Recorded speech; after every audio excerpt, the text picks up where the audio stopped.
हर हर महादेव, हर हर महादेव। आप सभी को होली के इस महान पर्व की बहुत बहुत शुभकामनाएं। आज वीडियो बनाने का मेरा मुख्य उद्देश्य यह है कि आज पूर्णमासी है, जिसे फागुन पूर्णिमा या फिर होली की पूर्णिमा के नाम से भी जाना जाता है। इस दिन घर में माताएं बहनें दीप प्रज्वलित करके पूर्णमासी का व्रत करके अपने पति की दीर्घायु के लिए, अपने कुटुंब की शांति के लिए, अपने कुटुंब में ऐश्वर्य और धन वृद्धि के लिए यह व्रत को करती है। व्रत का उद्देश्य हमारी माताओं का केवल एक ही होता है कि मेरे घर में सुख शांति सदैव बनी रहे, अन्न धन आदि की कमी ना रहे। लेकिन क्या आपको लगता है कि होली के इस व्रत में मेरी माताओं का, बहनों का किया गया व्रत सार्थक हो रहा है? नहीं। उन माताओं से मैं ये कहना चाहता हूं कि एक बार जरा झांक के तो देखिए कि आपके पति आपके इस व्रत को कितना पूर्ण करने में आपका सहयोग दे रहे हैं। मदिरा वो होली में पी रहे हैं, तामसिक चीजों का वो सेवन कर रहे हैं, और आपको क्या लगता है आपके व्रत करने से उनका कल्याण हो जाएगा? ना ना। ऐसा ही व्रत मंदोदरी ने भी किए थे, कल्याण नहीं हुआ, मारा गया रावण। ऐसे ही व्रत बाली की पत्नी तारा ने भी किए थे, मारा गया नास्तिक। खुद तो मरा मरा, पूरे कुल को भी ले डूबा। अब हम प्रायः क्या करते हैं, घर में होली आती है और होली के प्रत्येक गीतों में भगवान का नाम लिया जाता है? और उन भगवानों का नाम हम कैसे ले रहे हैं? बोले मदिरा पी के, धूम्रपान करके, असद आचरण करके। तो आपको क्या लगता है मेरी माताओं, आपका जो व्रत है वो सार्थक होगा? कभी नहीं होने वाला। क्यों? एक तरफ से आप व्रत कर रहे हैं, दूसरी तरफ से आपके पतिदेव आपके उस व्रत को खंडित कर रहे हैं। कभी सोचा आपने हमारा समाज किस ओर जा रहा है? बहुतों को बुरा भी लग रहा होगा, अरे बड़े आई ज्ञान देने वाले हैं, भैया तुम मरो पियो, हमें क्या लेना देना।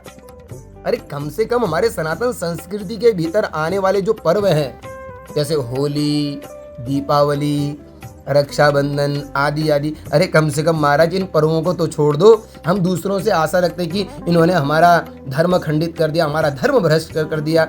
अरे दूसरों से हम क्या उम्मीद रखेंगे? हमने खुद अपने धर्म का पालन सही तरीके से नहीं किया। तो कभी सोचा है हमारा धर्म किस ओर जा रहा है?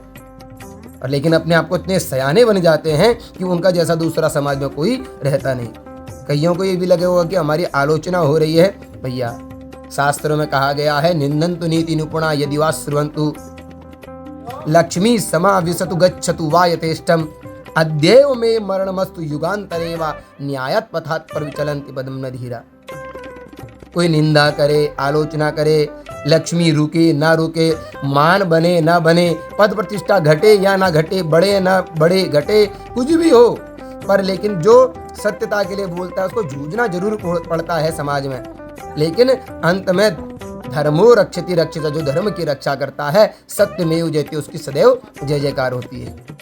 मैंने ये बेड़ा उठाया है और कहां तक यह बेड़ा जाता है ये तो महादेव जाने।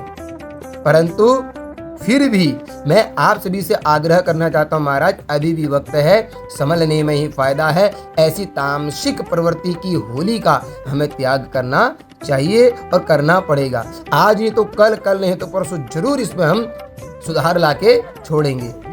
और जिस किसी को बुरा लगता है तो भैया जय श्री राम। मेरी बातों का अगर किसी को बुरा लगता है तो मत बुलाइए भैया मुझे, मैं बुरा हूं। व्यास होने का मतलब ये नहीं कि केवल व्यासपीठ से ही बड़ी बड़ी ज्ञानों की बातें करें। अरे उसको प्रैक्टिकली कभी कभी हमें समाज में भी उतारना चाहिए। केवल ये नहीं कि व्यासपीठ में बैठकर ज्ञान दे दिया और प्रैक्टिकली आपने समाज में उसको सुधारने की कोशिश नहीं करी, तो किस बात के गुरु हम? गुरु का मतलब ही क्या है? गुकारस्तु अंधकारस्य रुकार तन्निरोधता, अंधकार निरोधत्व गुरु इत्यभिधीयते, जो अंधकार से प्रकाश की ओर ले जाए। क्या आप वास्तव में गुरु हैं? ना, मैं नहीं मानता। इसलिए मेरे सभी सनातन प्रेमियों से निवेदन है, बहुत विशाल पर्व है हमारे ये होली का, सदियों से बनाया चला आ रहा है।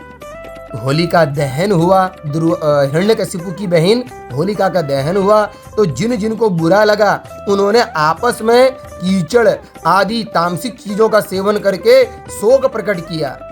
और जिनको खुशी हुई कि हमारा भक्त प्रहलाद बच गया, उन्होंने उसी राख को माथे में लगा के टीके की होली का प्रारंभ किया। अगर आप आसुरी कुल के हैं, उस असुर हिरण्यकशिपु के वंशज हैं, बहुत वेल एंड गुड, आप करिए।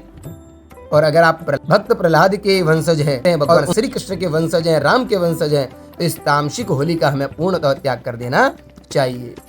हर हर महादेव।